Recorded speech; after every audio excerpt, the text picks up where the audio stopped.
वारुळवाडी गावचे सरपंच राजू मेहर हे मनमानी करतायत, आम्हाला विश्वासात घेत नाही अशा प्रकारची तक्रार इतर सदस्यांची असून त्यांनी जुन्नरचे तहसीलदार सुनील शेळके यांच्याकडे मेहर यांच्यावर अविश्वास ठराव दाखल केलेला आहे।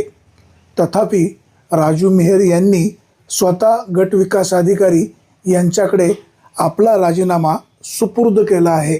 वास्तविक राजू मेहर यांच्यावर अविश्वासाची पाळी यायला नको होती। ठरल्याप्रमाणे जर त्यांनी राजीनामा दिला असता तर अविश्वासाचं वातावरण निर्माण झालं नसतं। राजू मेहर यांनी त्यांच्या कारकिर्दीमध्ये वारुळवाडी गावातील विकास कामे अधिक प्रमाणामध्ये मार्गी लावले आहेत, हे सुद्धा नाकारून चालणार नाही।